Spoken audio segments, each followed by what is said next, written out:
Perhaps you are listening to this now and you feel a certain weariness, a spiritual exhaustion. You have done everything you were taught to do. You have affirmed. You have visualized. You have walked in the assumption of your wish fulfilled as best you know how. And yet, your desire remains at a distance. Perhaps it even feels further away now than when you first began.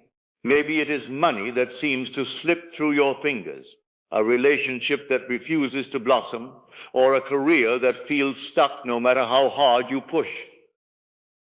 You chase and it flees. You push and it resists. It is a divine paradox. The tighter you grasp for that beautiful butterfly, the more you crush its delicate wings. What if I told you that the very effort you are applying is the only thing standing in your way, that the immense energy you are using to force your desire into being is the very reason it has not yet arrived? In our time together today, we will explore this delicate and most powerful art, the art of allowing. We will learn why letting go is not the same as giving up, but is in fact the highest form of faith. And I will show you what to do instead of forcing to finally let what you desire come to you as effortlessly and as naturally as the sun rises in the morning. Stay with me, for in the next moment I shall show you why all your effort has been in vain, and why letting go is the hidden key you have overlooked. To understand why your intense effort may be failing you, you must first understand a strange and wonderful paradox of the mind, a principle which demonstrates that your will and your imagination are often at war, and that in such a war, your imagination will always win. The harder you try to consciously force a state with your will, while your imagination is convinced of its opposite, the more you amplify the very state you are trying to escape. It is like holding a cork underwater. The more you push it down, the more you feel its powerful urge to rise. The moment you cease your effort, it shoots to the surface effortlessly. Your feeling of lack, your deep-seated belief that you do not have your desire, that is the cork. Your frantic effort is the force holding it down, constantly reminding you of its buoyancy, of its reality in your world. You must understand that every feeling you entertain radiates a specific nonverbal signature. It is a broadcast. The frequency of lack is easy to recognize. It is charged with anxiety, impatience, and the frantic energy of need. The frequency of fulfillment, however, is one of peace, satisfaction, and a quiet gratitude.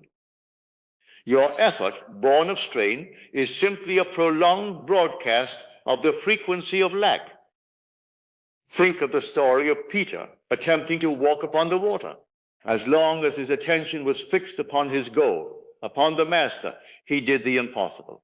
He defied the world of Caesar. But the moment he looked away, the moment he saw the winds and the waves, the facts of his 3D reality, doubt entered his mind. He began to sink. And in that moment of fear, he began to try. He began to force himself to stay afloat, to fight the evidence of his senses.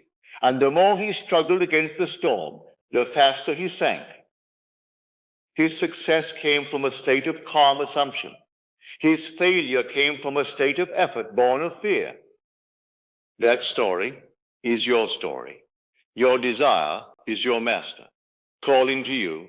The winds and the waves are the doubts and contradictory facts of your life.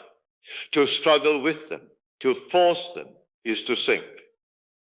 Forcing is an admission to yourself that you are not in the state of the wish fulfilled. For if you truly were the person who had your desire, would you be struggling to obtain it? No, you would be at peace. You would feel a quiet confidence. The feeling would be natural. So you see, The goal is not to try harder. The goal is to feel it differently, to feel it as normal, as simple, as natural. So then, what remains is to discover how this feeling may be cultivated and how it may become the atmosphere of your daily life. So how does one cultivate this feeling of naturalness? How does one move from the violent energy of forcing to the quiet confidence of allowing?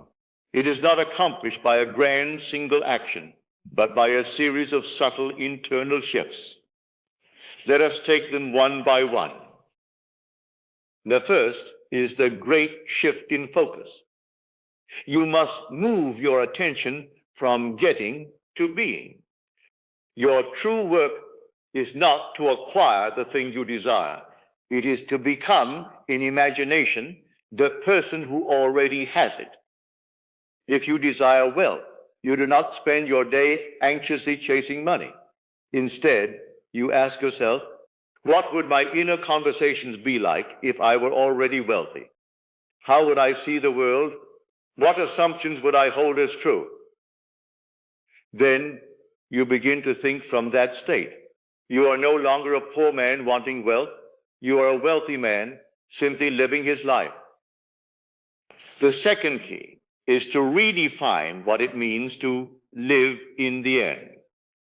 Many have been taught that this is a state of constant, effortful visualization. It is not. Living in the end is a state of satisfaction. Think of how you feel after a wonderful meal. You do not continue to stare at the menu, anxiously hoping for food to arrive. You are satisfied. You are at peace. That quiet satisfaction, that inner knowing it is done, that is the true feeling of the wish fulfilled. Your imaginal act is the feast, and the satisfaction is the state you must carry throughout your day.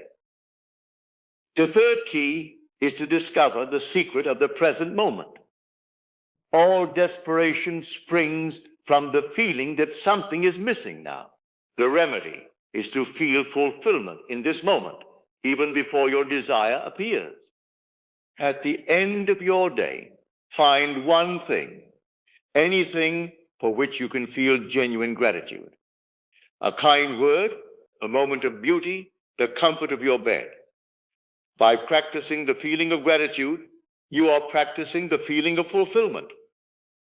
And when you can find fulfillment in your present moment, you release the desperate need for the future to be different. In that release, the future is suddenly free to become what you have imagined. The fourth key is to build for yourself a mental sanctuary. This is a short, simple imaginal scene that implies your wish is already fulfilled. Not the moment of receiving it, but a moment after. If you desire marriage, your scene could be as simple as feeling the cool, smooth wedding band on your finger while washing your hands. If you desire success, it could be a brief congratulatory conversation with a friend, hearing them say, "I always knew you would do it." This scene is your anchor. When the storms of doubt arise in your day, you do not fight the doubt. You simply retreat to your mental sanctuary for a few seconds, feel it real, and return to your day with faith restored. Now, a word of caution to keep you from undoing your work. First, you must resist the impulse to anxiously look for it in your outer world. Every time you check for proof with anxiety, you are performing a powerful imaginal act of doubt. You are impressing your subconscious with the feeling, it is not here yet, and your subconscious, unfailingly loyal, accepts that feeling as your new command. Think of a baker who has placed a cake in the oven. He has done his part. He does not open the oven door every 2 minutes to see if it has risen. To do so would let out the heat and ruin the cake. Your sustained assumption, your faith, is the heat that bakes your desire into reality. Once you have placed it in the oven, You must leave the door closed. Second, do not discuss your desire with those who are not in sympathy with your aim. Your imaginal act is a tender new creation, a new state of consciousness. Exposing it to the cold winds of doubt and ridicule can chill your conviction, causing you in turn to doubt your own creation. Keep your secret. Let it grow strong within you until it is ready to be born as a fact in your world. This is the art of allowing. It is not about doing more, but about being more. It is a gentle, loving alignment with the reality of your desire. So what does this state of true detachment, of allowing, actually feel like? Let me be clear. It is not apathy. It is not indifference. It is not giving up on your desire. In fact, it is the highest and most potent form of faith. It is the calm assurance of the farmer who has planted a seed in good soil. He does not fret nor dig it up each day. He simply knows he has done his part, and the law of growth will do the rest. It is the feeling of having ordered a fine meal at a wonderful restaurant. You do not follow the waiter into the kitchen to make sure the chef is cooking. You simply relax at your table, enjoying the ambiance, knowing that in due time your order will be served. It is the same assurance with which you know the sun will rise. You do not wake each night in fear, wondering if the dawn will come. You simply know it, and so you rest. In like manner, you must rest in the certainty of your desire fulfilled. For remember, to desire is to confess you do not have. You assume it, you accept it, and then you rest in the knowledge that it is done. Creation is finished. What you seek is already yours. You need only to accept it. This state is a quiet inner peace, a release of all tension. You can think of your desire and you feel a gentle warmth, a quiet smile, not the anxious, desperate yearning of still wanting it, but the pleasant, familiar feeling of knowing it is already yours. When you reach this state, you have moved from being the frantic hunter, chasing your desire through the woods, to becoming the fragrant flower, standing still in the garden, effortlessly drawing all that you desire to you. You do not chase, you simply attract. This is the promise of allowing. This is the secret of letting it come. Now, let us go into the silence.